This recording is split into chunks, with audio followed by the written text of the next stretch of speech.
There are more than 200 million people in the world who do not live in the country of their birth. And if you are one of them, you already discovered that belonging is easy as long as you are in your own nation state. But what happens if you leave your country of birth, for better and for worse?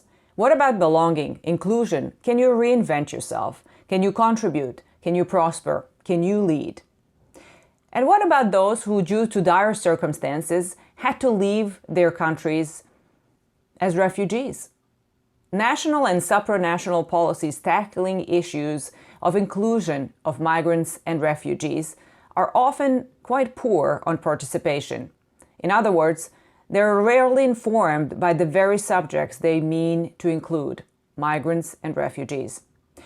My today's guest is a pioneer changing the status quo in Europe, and I find her interview crucial because you cannot be what you cannot see.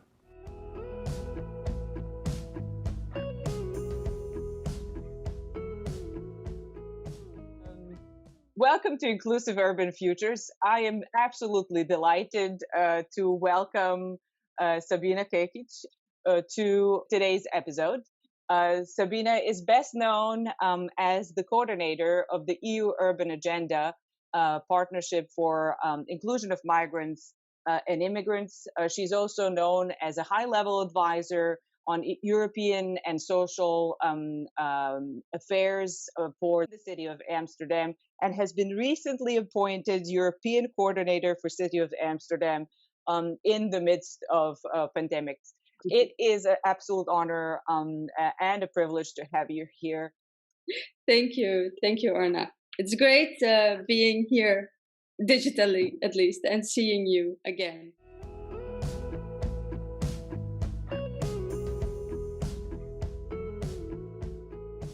As I said at the beginning, you are best known in the European circles as the coordinator of the highly successful EU Urban Agenda Partnership for Inclusion of Migrants and Refugees. Could you tell us a little bit about this work, just to start off? For sure.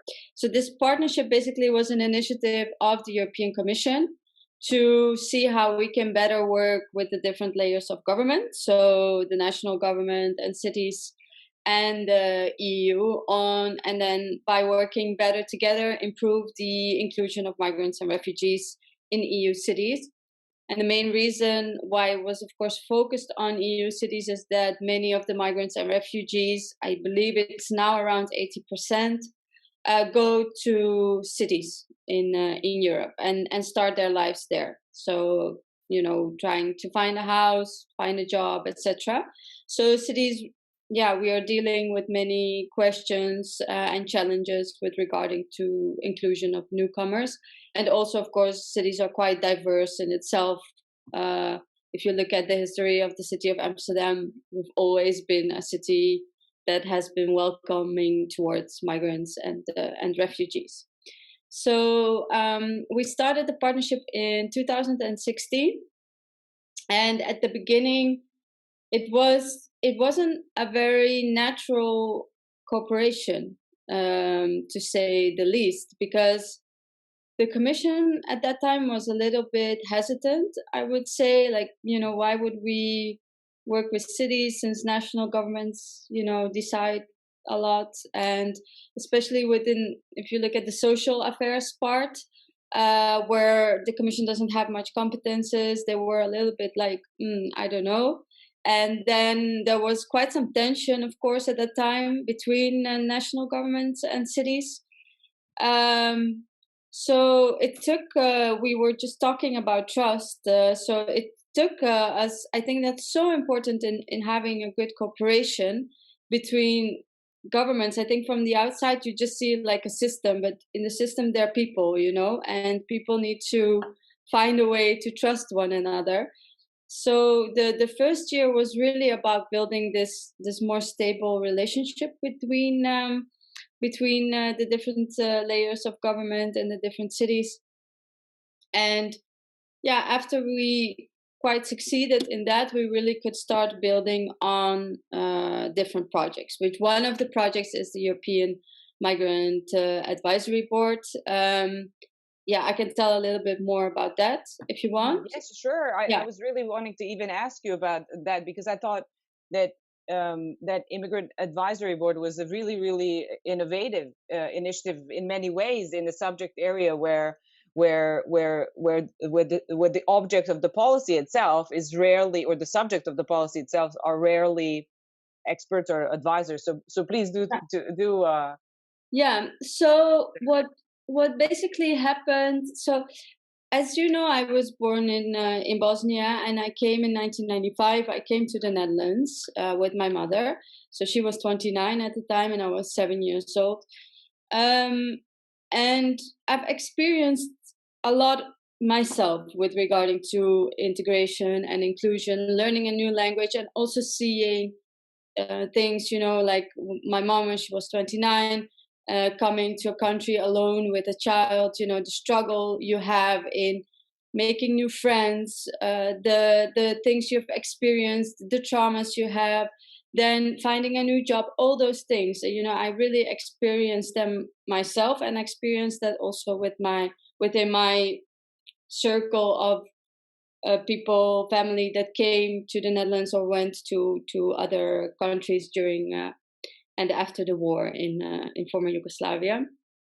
So then I came to the city to work as a policymaker, and I started at the Education and Integration Department, and yeah, there were no migrants and refugees within the department, for example, and they were making policies.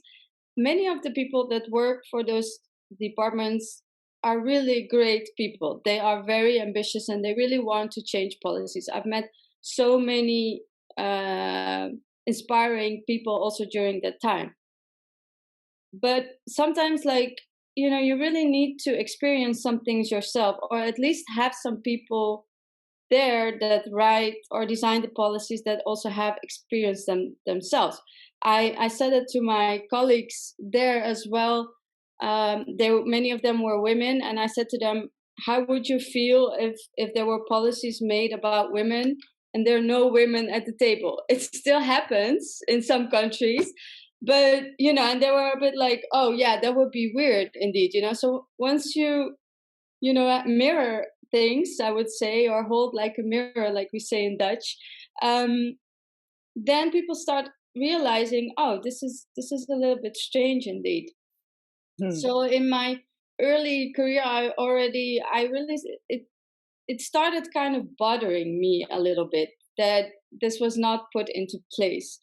And then I went to the then started starting, and now the city I left because the city of Amsterdam is still quite diverse, I would say.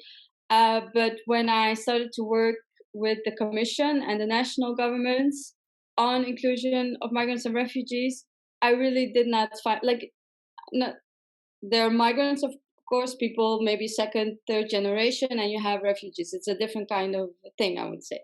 But I didn't find both in that European circle, in that European bubble.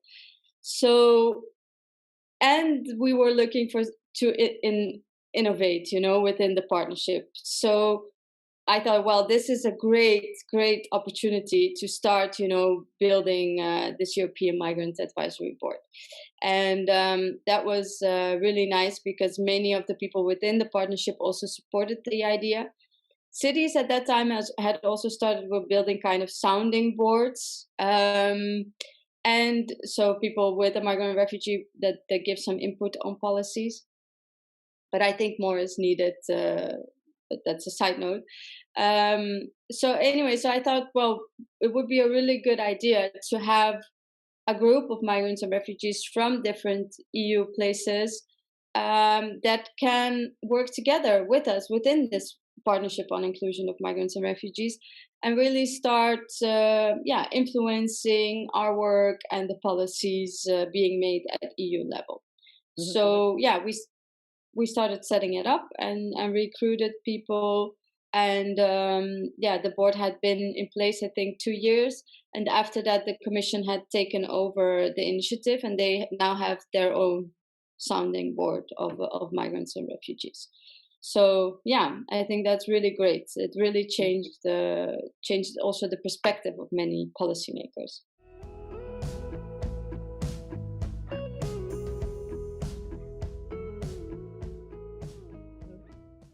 And in what way could you see that that kind of work change the view of the policymakers? What is the difference before and after?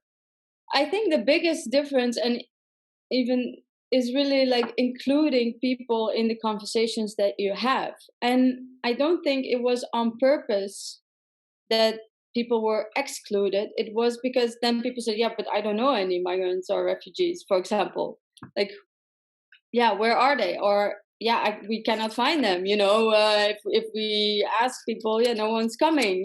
Those kind of things. So I don't think there was not like that people didn't want to. They just didn't really thought about it. Was not in their way of thinking. It's just like, okay, policy needs to be written. We need funding. We need a good relationship with the government.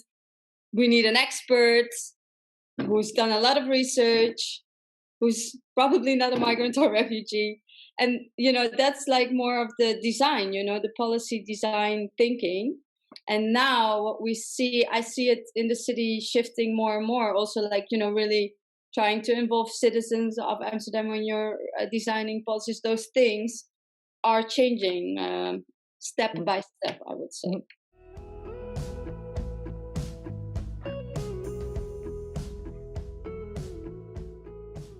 What are some of the achievements that in this context that you're the most proud of?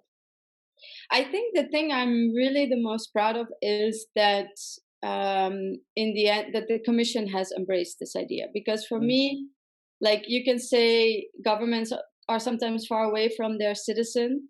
I think with the local government, it's easier to connect with the citizen. Then you have the national government, which is already like a gap. And then you have the Commission, which for many citizens, and especially migrants or refugees, it's like a black box. Even though they're making so many important policies and they're doing really important work, and for citizens and including migrants and refugees to not be involved, I think that's a pity for both sides.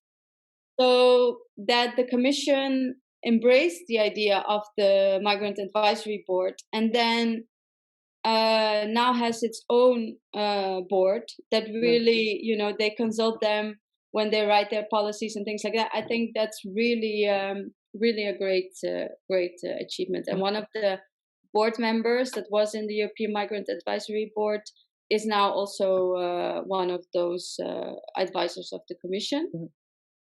I think that's, for me as an EU advisor, I would say that's really, I really am very proud of that achievement.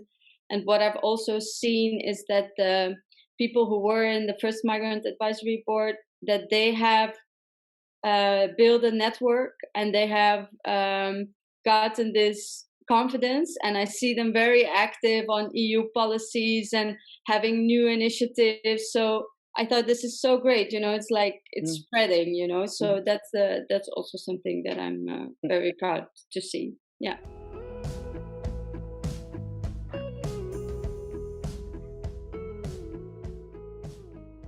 As a fellow Yugoslavian and a fellow migrant, I have lived in 4 different countries, studied in 4 different languages.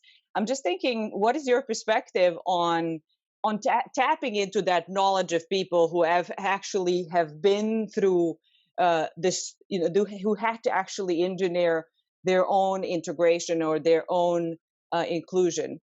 How can we tap more into that knowledge? Because what I feel from you, of what you were saying, is that pretty much it's a black box, you said, and pretty much it's an untapped wealth of knowledge. So how can that knowledge be more accessible? What have been we missing, in the policy making? I think, to be honest, it's not being taken serious enough. I think somehow there's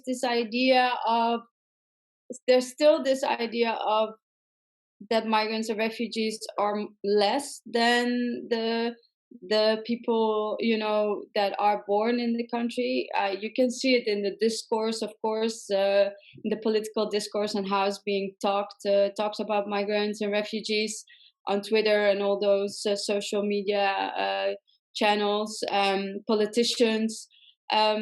So I think as long as that is the discourse, then and there's less respect, I would say, or the knowledge is seen as less, or it's seen like, oh, but they don't understand how it works here. We will never be able to really use that knowledge in a good way. And I mean, that's also something that I've experienced in the European Migrant Advisory Board, and also within what I've seen in the sounding boards of the different cities, that it's not a one-way street. It's not only the migrants that give knowledge. As a policymaker, you also need to take that knowledge and do something with it and take it seriously. So there should, I think, also be more awareness, either more maybe more politicians that are migrant or refugees, or other role models that really can set a little bit the tone and have this counter narrative on migrants and refugees. Because that's also something, they're just small remarks that people make. When I started, people did not know I was a refugee. So then sometimes they say things, and not realizing there's a refugee in the room. But and there's subtle remarks like, yeah, but they don't understand how the policy works. They don't understand, those remarks.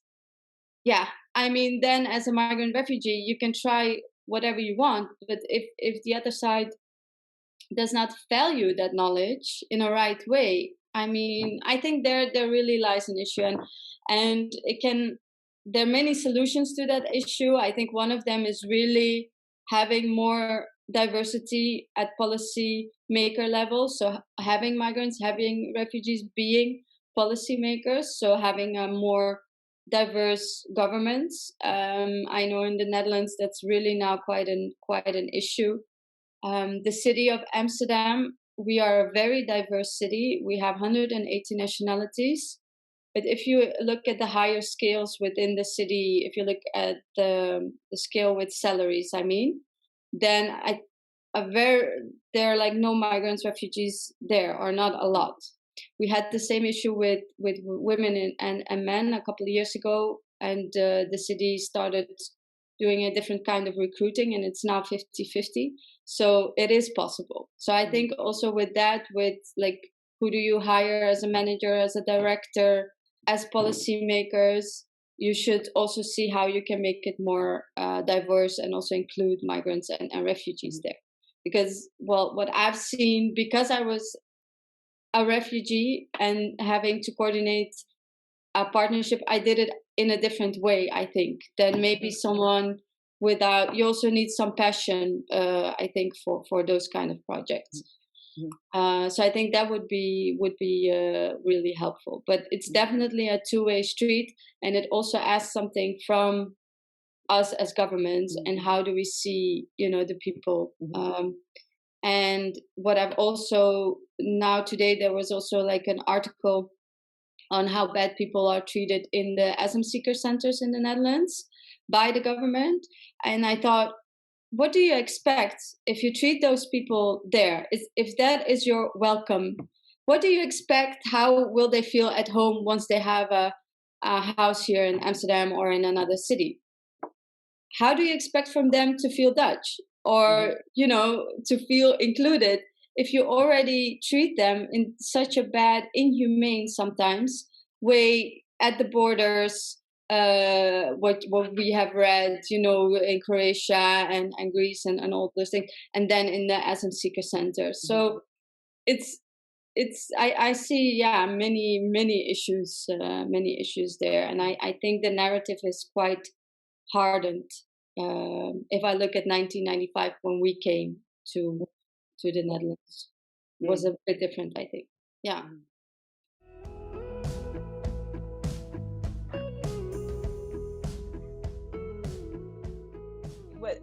Can you tell us a little bit about your own background in terms of how do you go from A to the EU, from Yeah. A to B to the European level? You know, what is the drive? What is the force? What is the energy? What is the work you put in? You know, into this dedication. Did you go to school with thinking, okay, one day I will? My goal is to actually share what I know and make a better world, or this is something that, you know, kind of evolved as you went.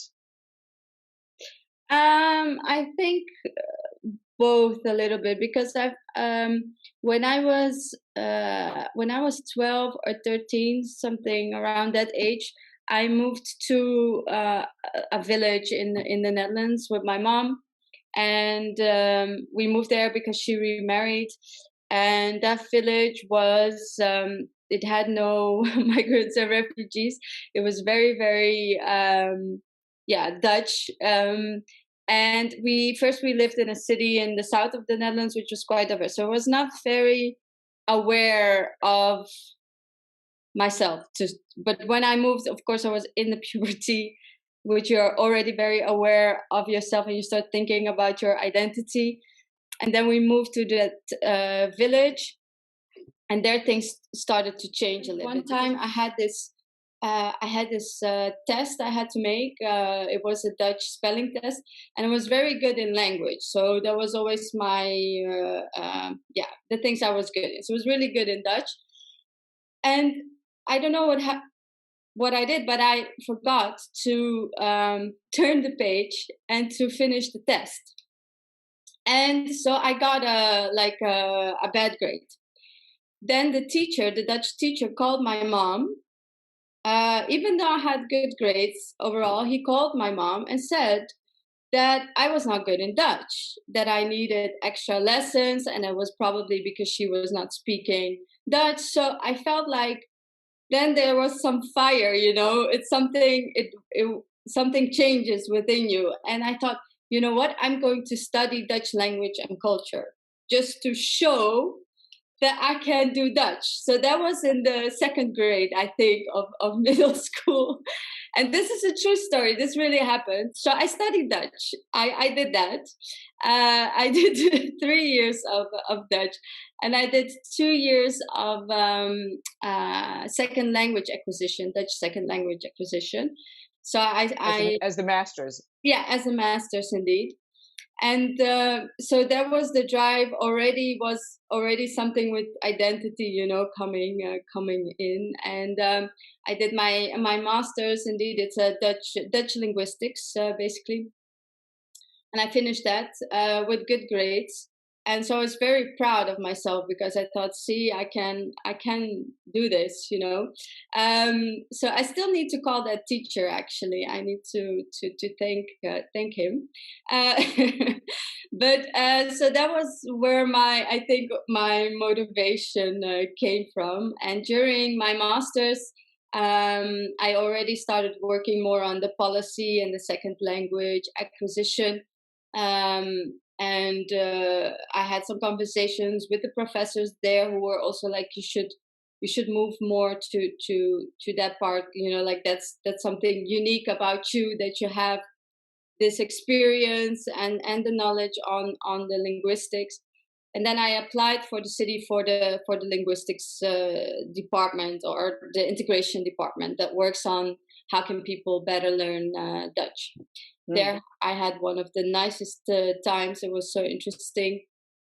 And then someone knew someone at the Ministry of Foreign Affairs, and they asked, well, you could go there for a couple of months, because I also liked international work. You know, you probably recognize that because you're already quite international, you know, having lived everywhere. You like to be around international groups of people. So I thought, you know what, why not? I went to the Dutch Ministry of Foreign Affairs, and then did there the Dutch EU presidency. So that was kind of getting to know the EU. And the City of Amsterdam had its ambitions as well, with the partnership on inclusion of migrants and refugees. Then the EU advisor before me, he asked if I would like to support. They were looking for someone extra to support the work of then the mayor of the city of Amsterdam, and that's how I got in basically.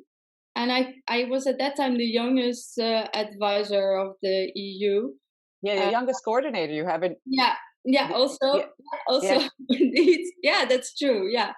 So yeah, I don't know actually why people gave me so much trust. Like the mayor and the EU coordinator at that time. The EU coordinator was like, "Yeah, you should go for the partnership on inclusion. Let's Mm, try it." And I did. Like I said, I think what is very important is that you also have a lot of passion, because it's not easy. There are many times where I thought this is not working, or this is not going to become anything, especially in the first year where there was so many difficult conversation and there was not much trust. I really felt exhausted after the meetings, and I thought, what did mm, I get myself into? Why did I say yes? But I was so passionate about having migrants and refugees more included. mm, Um, yeah, that gave me strength to mm, not quit. I would mm. say, yeah. This is something that knowledge and effort of moving a country and then engineering your own integration and inclusion, that is something that is not coded. It's not coded as knowledge. No, It is not coded as knowledge. It is an effort that nobody gives a mark for. You might do in another area. If you're an expat and you did the same thing, you would have promotion, you would be coded, you would be assigned knowledge for your international experience. And because I think of branding problems, it's quite simplistic to say that. I think that my feeling is that knowledge and effort are like they're not coded, they're not accounted for nothing. yeah, that's true. There is like a blank, it's a blank area Yeah, of. I have a funny anecdote on that, because once I applied for something also similar to international working before I started working here. Someone said to me, "But you don't have international experience on your CV because I did not study in another country or But another you have, city." in I said, fact. "I do have. I've lived 7 years in another country." So, but it's not seen like that. So that was so, if I was a student and I had a lot of money and I could go study in California for a year, that was great. That would be international experience. But me living 7 years in another country is not international experience. I mean, yeah. But even if you were, I'm just thinking about something else. Even if you were, for instance, at the same time expected as a representative of international organization to Bosnia, that would count.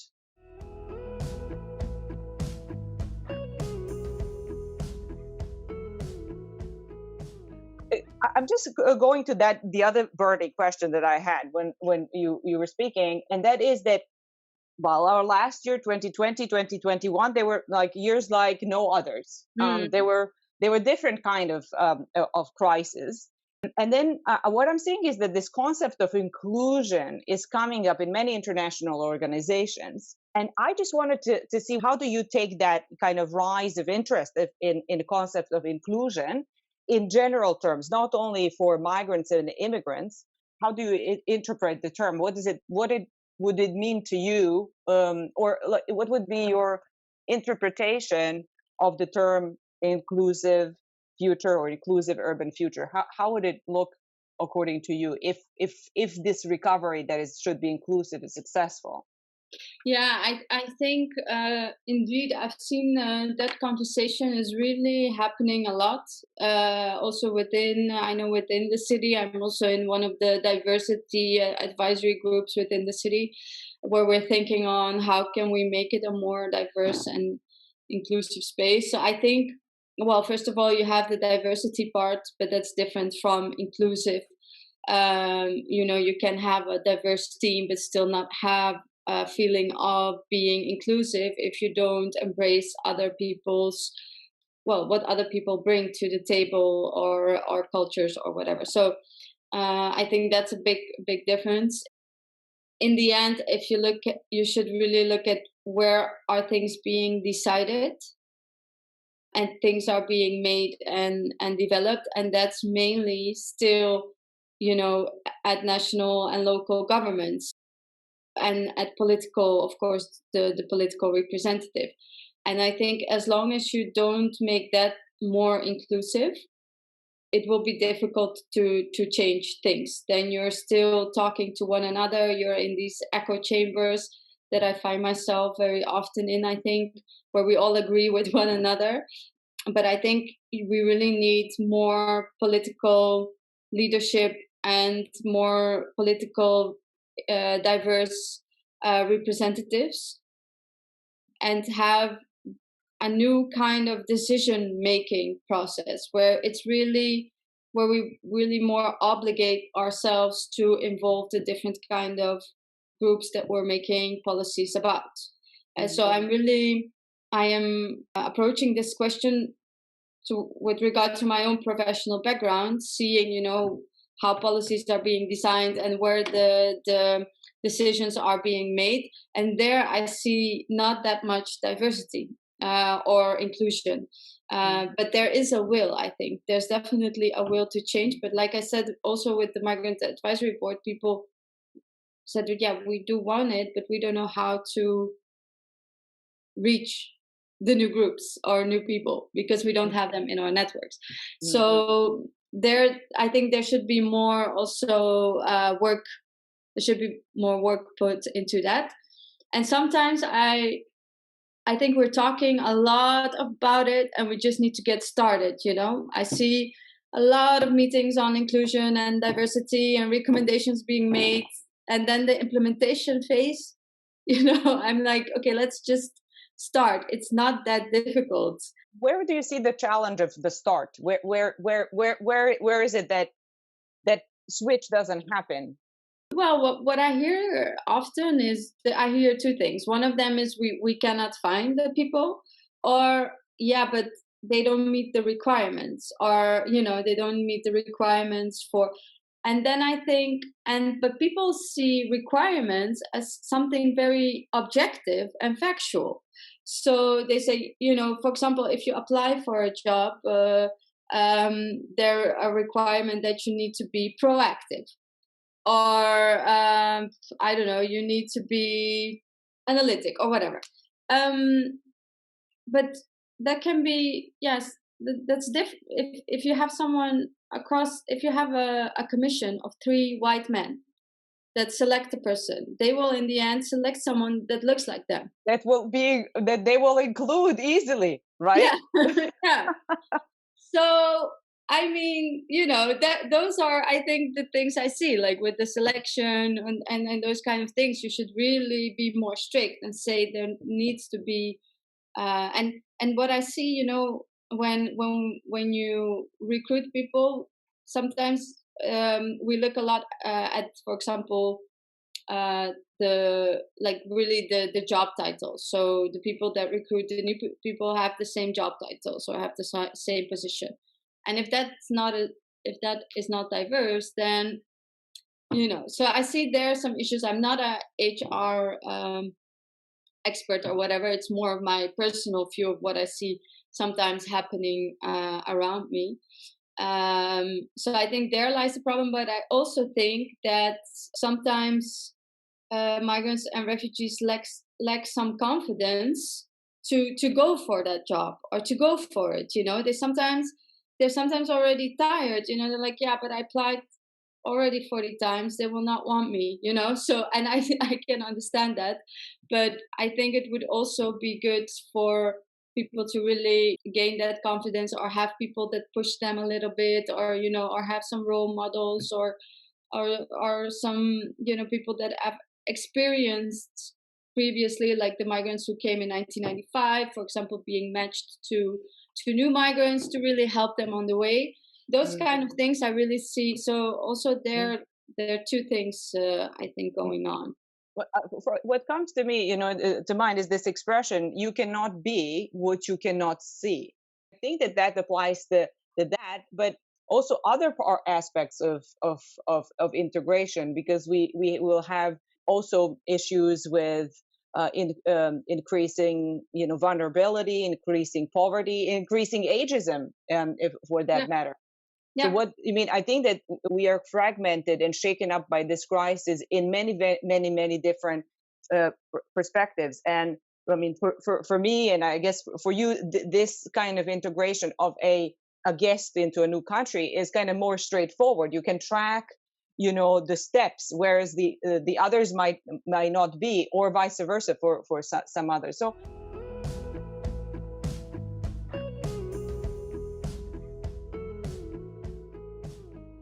What do you believe is still missing in political, circles, and in terms of action?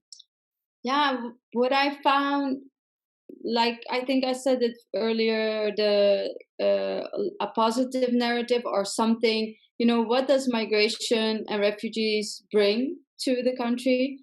Because what I see in my circles is that people bring a lot, and they do a lot, and many of them have good jobs, but also like more the positive part of inclusion and migration. What does it bring to your team? I mean, there's been so much research done on how that teams function better when they are more diverse and more inclusive. So all those things, I miss that kind of awareness, and I think that could be done more.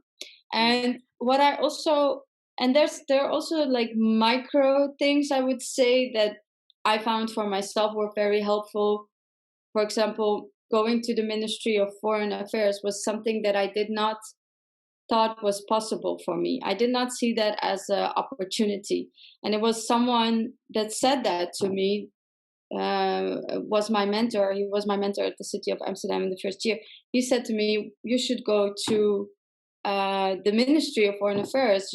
I think you're very well suited for that kind of work. And I never saw myself, because for me the ministry was something like very far away, but it wasn't. I felt also very much at home there, and I had a great, I had this great experience.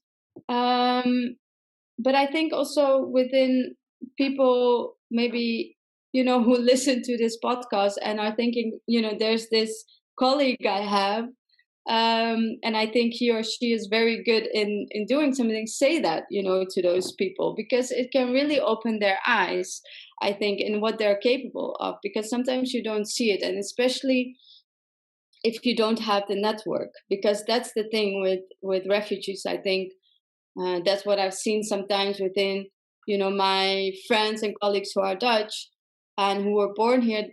They automatically have a much bigger network, or they have parents that have already studied at some universities in the Netherlands, and I think that's great for them, but it was something I had to build my own network, so it was much smaller when I started my career, I would say, than, for example, my peers. So I think saying that to people within your team, being aware of that person might see himself or not, and maybe also helping with building a network for them, especially for newcomers. I think that's so important. If I see now how jobs go, like many of the good jobs go through networks, they don't even come online, so I think also that is a very important part.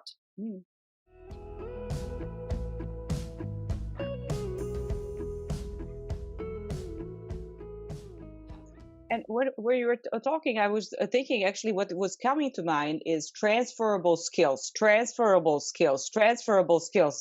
because you were saying, about network building from zero, starting from zero, pretty much. With it, if we are taking off the label of a refugee, migrant, or whatever, we're just thinking about a person who was ambitious, wanted to go from one village in Europe to another country in Europe, I think it is transferable knowledge actually for the social mobility when we come down to the bottom of it, isn't it? Because if one is born in some sort of remote village, of course the difficulties are different. The training one goes through in the two different parts is really different, the challenges, but we come to that. But I'm just thinking that kind of building up a network, it could apply for someone who is simply not from a very rich background, who actually had an ambition to just come out of their periphery or undeveloped European region and launch themselves in Amsterdam or Paris. They might have to go through the same.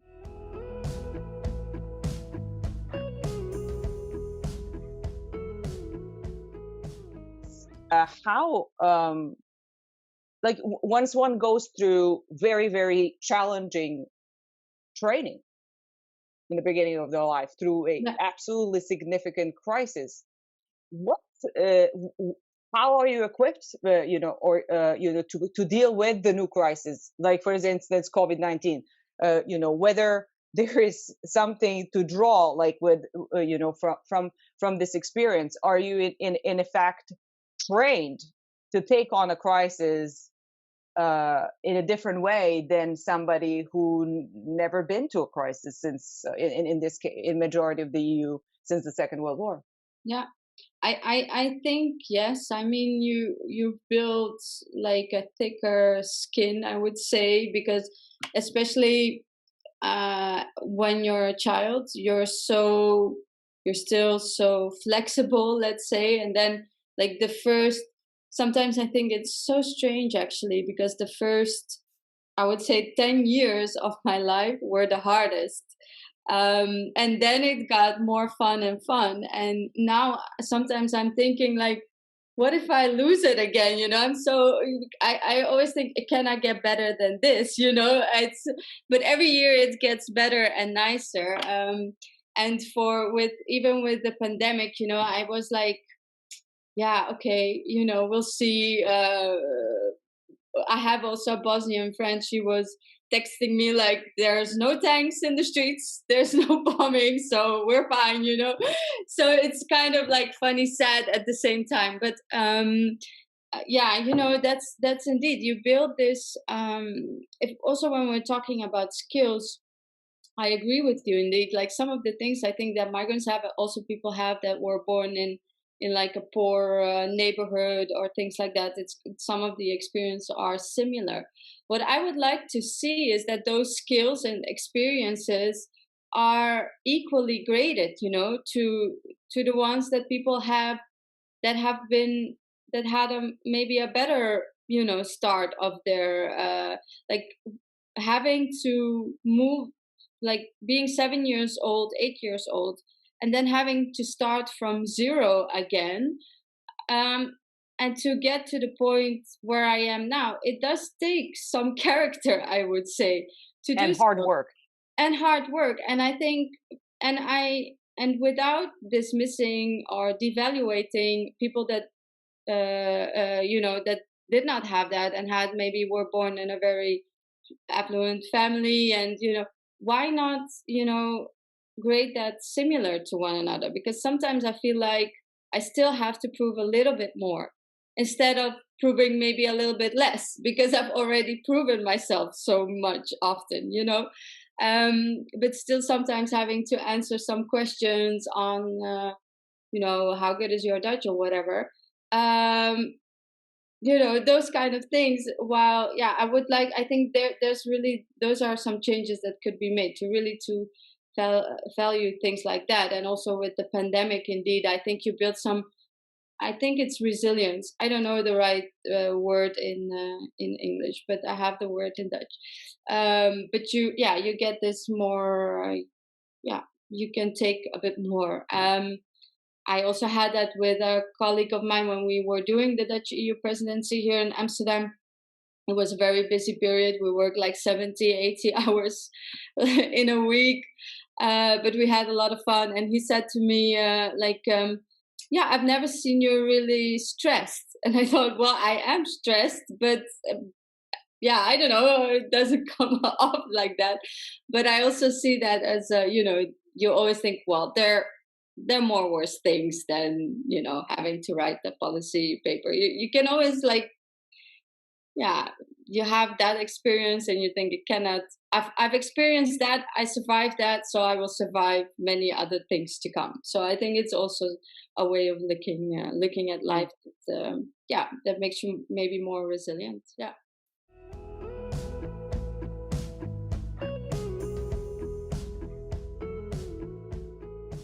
Just my very, very last question would be, if you could communicate any important message to the audience of Inclusive Urban Futures, what would it be?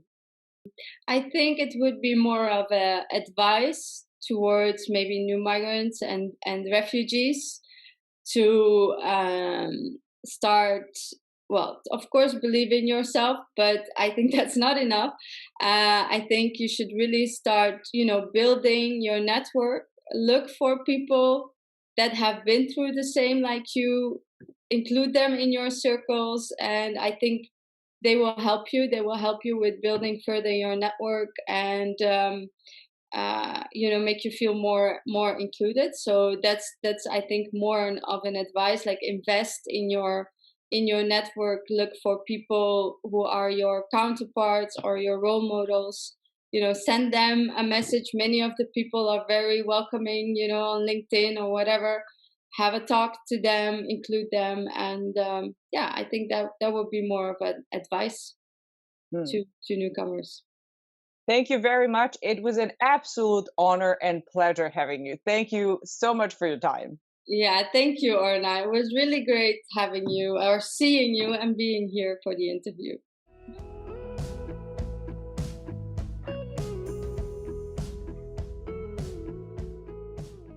You were listening to the podcast Inclusive Urban Futures with Orna Rosenfeld. Please stay tuned for the next episode.